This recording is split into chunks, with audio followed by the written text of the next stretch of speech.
Peoples party 2002 کے election کے بعد میں جب وہ جمالی صاحب کی حکومت نہیں تھی بن رہی تو نیب کو استعمال کر کے پیپلز پارٹی سے پیپلز پارٹی پیٹریوٹ بنوا کے تو ان کی ایک ووٹ کی اکثریت سے حکومت بنائی تھی. وہ نیب ٹھیک تھی. نیب کو ہمیشہ سے پولیٹیکل آرم ٹویسٹنگ کے لیے استعمال کیا جاتا ہے, اس لیے نیب کا بیڑا غرق ہو گیا. $15 لاکھ دے دیا, پتہ ہی نہیں ہے. وزیر اعظم نے کہا پتہ ہی نہیں ہے. سر یہ اس طرح کام نہیں چل سکتا. ابھی بھی یہی کچھ ہی نکلنا ہے. مل صاحب میں سمجھتا ہوں کہ کم از کم براڈ شیٹ کی رپورٹ سے ایک چیز, ایک تو پرسیپشن ہے, ٹاک شوز میں بھی ہم لوگ بات کرتے ہیں کہ اس ملک میں پاکستان میں تقریباً ہر محکمے میں بینیفیشری بیٹھے ہیں. سیاستدان تو فرنٹ پہ ہے نا, اسی تے پھڑے جانے ہیں ایسے جی گئے کر لیا کیونکہ پولیٹیکلی ایکسپوز لوگ ہیں ہم. لیکن خود سوچے جو آپ کہہ رہے ہیں یو کے سے ریکارڈ غائب ہے, ادھر سے ریکارڈ غائب ہے, تو یہ پاکستانیوں کو کم از کم آج سمجھ آ جانی چاہیے کہ یہ کتنا نظام جس مافیا کی بھی ہم بات کرتے ہیں, آٹا چینی, یہ جو باتیں ہو رہی ہیں, ہر کسی کو ملک صاحب اپنی دکانداری کی فکر ہے. میں آپ کو کہہ رہا ہوں کوئی شخص اس ملک کا نہیں سوچ رہا کہ آخرکار پاکستان کا اینڈ آف دا ڈے کیا ہونا ہے. اور یہی بات میرے لیڈر عمران خان کرتے ہیں کہ اکیلا عمران خان نہیں اس ملک کو ٹھیک کر سکتا. مل صاحب جب تک آپ, میں, یہ کیمرہ مین جو پیچھے کھڑا, یہ ذہنی طور پہ تیار ہم نہیں ہوں گے کہ ہاں پاکستان سب سے پہلے ہے.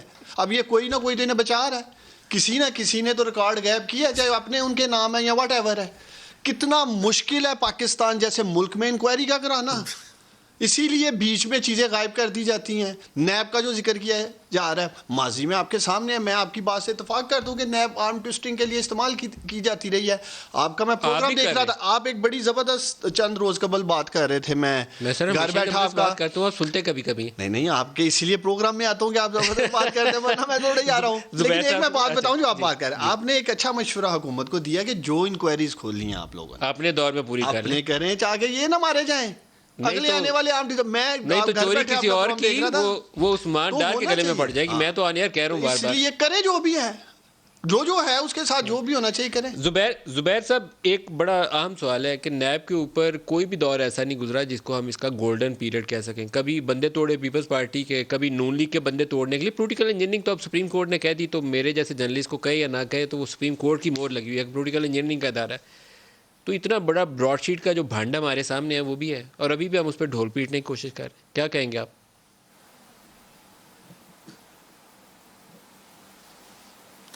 ایک تو میں نے ندیم آپ کو بھیجا بھی ہے, وہ میں صرف اس بات کو کمپلیٹ کر لوں کہ یہ جو ریورس ہوا تھا فیصلہ, اور اس سے زیادہ ہلیریس چیز نہیں ہو سکتی. آگے جا کے کر لوں گا, پہلے اس کا جواب دے لیں, اس طرح ہاچ پاچ ہو جائے گا. Imran Khan is also the commerce minister. Sir سن لیں پلیز سن لیں, میری بات کمپلیٹ کرنے دیں. انہوں نے سمری بھیجی, عمران خان صاحب نے acting as the commerce minister ECC کو کہ جی وہ انڈیا سے چینی امپورٹ کرنے کے لیے اجازت دی جائے, اور اسی عمران خان نے ایکٹنگ ایز پرائم منسٹر اس کو منع کر دیا. ابھی آپ مجھے بتائیں جب فیصلہ سازی ایسی ہوگی تو ملک کا بیڑا غرق نہیں ہوگا تو اور کیا ہوگا. اب آ جاتے ہیں براڈ شیٹ پر. سر لیکن فورن پالیسی, ایک سوال بتا دیں, اگر آپ نے یہ ٹاپک چھیڑ دیا میں نے آپ کو بھیج دیا, منسٹری آف فارن افیئرز کی انپٹ کے بغیر آپ ٹریڈ ود انڈیا نہیں کر سکتے. منسٹری آف ڈیفینس اپنی سیکورٹی اسٹیبلشمنٹ کی انپٹ کے بغیر آپ ٹریڈ ود انڈیا نہیں کر سکتے. ECC کیسے مور لگا کے اپروول دے سکتی ہے؟ کیا یہ کوئی فارن پالیسی کا فیصلہ ایسے ہو سکتا ہے کہ ECC نے کہہ دیا جی کر دیا ہے, اگلے دن پتہ چلا میڈیا نے مودی کا یار کون ہے سوال کیا تو ریورس کر دیا؟ پرائم منسٹر نے سمری بھیجی ہے سر, تو پرائم منسٹر کو یہ سمجھ بوجھ ہونی چاہیے نا جو آپ کہہ رہے ہیں. تو پرائم منسٹر نے جب سمری سائن کی تھی اور ECC کو بھیجی تھی, تو اگر پرائم منسٹر کو نہیں پتا کہ جی منسٹری آف فارن افیئرز کا انپٹ لینا چاہیے, ڈیفینس منسٹری کا انپٹ لینا چاہیے, یہ ایک اتنا سینسٹیو معاملہ ہے جس میں خود ان کی پوزیشن رہی ہے, تو وہ اسی حساب سے موو کریں اور سب کو کانسنٹ میں لے کے چلیں. اس بیچارے حماد اظہر کو بیچارے کو وہ پہلے سمری بھیجی تو وہ کیا کرتا پرائم منسٹر کی سمری پر؟ وہ نو کرتا. اس نے اور ہیرو بننے کے لیے پریس کانفرنس بھی کر دی, اور اس کو پھر ذلیل کر کے پہلے دن 24 گھنٹے میں اس کو فائنانس منسٹر بتا دیا کہ آپ کی پوزیشن ہے کیا, اور آپ کے اوپر تو ایک شوکت ترین آ رہے ہیں, آپ کی یہ ٹیمپریری پوزیشن ہے. سو کیا فیصلہ سازی, میں نے کیا کہا تھا کہ شوکت ترین نے ہر چیز کی نشاندہی کی تھی. ایک چیز جو مجھے سب سے زیادہ اعتراض ہے اس حکومت سے کہ فیصلہ سازی پر اگر آپ نہیں دیکھیں گے, آپ ہر چیز ڈال دیں گے پچھلے. بھائی آپ اپنے جو فیصلے کرتے ہیں آپ کو اون کرنا چاہیے کہ کیا وہ صحیح طریقے سے فیصلے کیے گئے ہیں, کیا تمام ان پٹ موجود تھا, کیا اس کے نتائج کو دیکھا گیا, اس کی نیگیٹو پازیٹیو امپلیکیشنز کو دیکھا گیا؟ یہی تو کام ہوتا ہے ای سی سی کا یا کیبنٹ کا. جب آپ وہی نہیں دیکھ رہے, نہ وزیر اعظم دیکھ رہے, تو پھر کیسے ملک آگے چل سکتا ہے؟ تو تباہی ہوئے گی بالکل. اب یہ ڈار صاحب اس کا جواب دینا چاہتے ہیں, پہلے لے لیں پھر آگے دوسرے ٹاپک کی طرف آتے ہیں. جو جناب بتائیے ڈار صاحب. دیکھیں میں سمجھتا ہوں جو زبیر صاحب بات کر رہے ہیں اس کا دوسرا رخ ہے. آپ فیصلہ لیتے ہیں, آپ اپنی طرف سے تو سوچ کے بہتری فیصلہ لیتے ہیں, لیکن کیبنٹ آپ کے سامنے ہی ہے. سپریم کورٹ کے فیصلے کے بعد حکومت تو کیبنٹ ہے, اب ای سی سی تو گورنمنٹ نہیں ہے. ای سی سی جو معاشی ٹیم ہے اس نے تو دیکھنا ہی تھا کہ ٹریڈ بحال ہو جائے گی, واٹ ایور انفلیشن کا سامنا ہے, چیزیں سستی ہو سکتی ہیں. میں سمجھتا ہوں کہ ہم آج ویٹ کر لیتا, نیکسٹ ڈے کیبنٹ تھی. تو اب یہ نہیں, پریس کانفرنس میں وہی کہہ رہا ہوں نا کہ ویٹ کر لیتے, وہ خود کیبنٹ میں تھے. میرے بہت سارے ایسے پروجیکٹس ہیں جو منسٹری لیول پہ پاس ہو جاتے ہیں, لیکن میں نے کبھی اناؤنس نہیں کیے, نہ لے کے گیا ہوں, اس لیے کہ وہ فائنلی کیبنٹ میں جانے ہوتے ہیں. وہاں میں نے خود کیبنٹ کے اندر ملک صاحب دیکھا ہے, اور میں پرائم منسٹر عمران خان کو بھی اس بات کا کریڈٹ دینا چاہوں گا, اپریشیٹ کرنا چاہوں گا. وہ سنتے ہیں, بادشاہ سلامت نہیں ہے کہ بیٹھے ہیں پرائم منسٹر جیسے زبیر صاحب کہہ رہے ہیں جی عمران خان نے کہہ دیا. تو یہ ان کو اپریشیٹ کرنا چاہیے کہ اگر پرائم منسٹر نے 24 گھنٹے پہلے ایک فیصلہ لیا ہے تو کیبنٹ کے اندر بیٹھی ٹیم نے, جب جیسے آپ نے بات کی ہے بالکل درست کہا ہے کہ فارن جو منسٹر وہاں بیٹھے ہیں, ڈیفینس منسٹر بیٹھے ہیں, انٹیریئر منسٹر بیٹھے ہیں, جب انہوں نے اپنے تحفظات سامنے رکھے ہیں اس کے اوپر فارن پالیسی پہ, پرائم منسٹر نے سنا اور وہ ایک وڈرا بھی ہو گیا. ابھی اس چیز کے پیچھے کرنا یہ کر دیا, وہ زبیر صاحب آپ اس پہ کچھ کہنا چاہیں گے؟ وہ کہتے ہیں کہ کیبنٹ حتمی فیصلہ لیتی ہے, تو کیبنٹ نے سوچ و بچار کے بعد ریورس کر دیا decision. Is it just that simple? میں اس وقت یہ بات سمجھتا, ایک تو میں اس وقت سمجھتا کہ ای سی سی کو پہلے اگر یہ پرائم منسٹر کامرس منسٹر کے طور پر سمری نہ سائن کی ہوتی, ایک تو پرائم منسٹر نے خود سائن کیا سمری, سو وہ کریڈٹ بھی دے رہے ہیں پرائم منسٹر کو. پرائم منسٹر نے آنکھیں بند کر کے کر دی سمری سائن, اس کے بعد جب ای سی سی نے. دوسری بات ہے ای سی سی کو جب یہ اتنا بڑا فیصلہ کر رہی تھی تو ای سی سی کو ان پٹ لینا چاہیے تھا.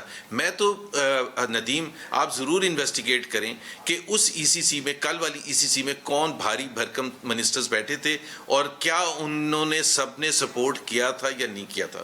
کیونکہ اکانومی ریلیٹڈ تمام منسٹرز ہوتے ہیں, سو 8-10 وہ فیڈرل منسٹرز جو تھے انہوں نے کیوں آنکھیں بند کر کے سب کچھ اپروو کر دیا تھا. اس میں شیخ رشید بھی ہوں گے, اس میں اسد عمر بھی ہوں گے, اس میں سمرو صاحب بھی ہوں گے, اس میں اور بھی جتنے بھی منسٹرز ہیں, حماد اظہر تو چیئر کر رہے تھے.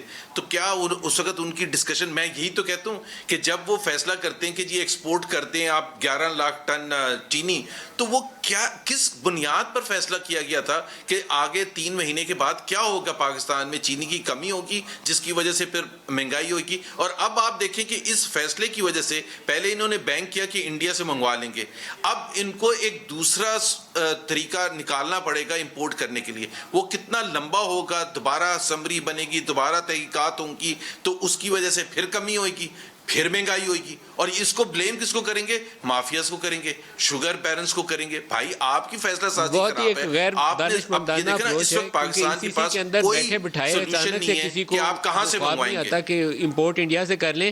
اس کے لیے باقاعدہ سمریز موو کی جاتی ہیں اور secretaries of ministries summaries move کرتے ہیں اور منسٹر اور سیکٹریز ای سی سی کا حصہ ہوتے ہیں. تو ڈار صاحب یہ فیصلہ اچھا نہیں ہے, طریقہ اچھا نہیں ہے فیصلہ سازی کا. آپ یہ کہہ سکتے ہیں ملک صاحب کہ اس کے آپٹکس اچھے نہیں ہیں, لیکن دوسری طرف میں جو پازیٹیو بات کرنا فارن پالیسی کے فیصلے اس طرح کچے پکے کر کے نہیں آپ لیتے, آپ سوچ وچار کر کے لیتے. کم از کم مجھے یہ اب خوشی ہے کہ آپ اور زبیر صاحب دونوں کم از کم یہ تو مانے کہ کابینہ میں من پسند فیصلے نہیں کر رہا پرائم منسٹر, تھوپ نہیں رہا جو ماضی میں ہو رہا تھا.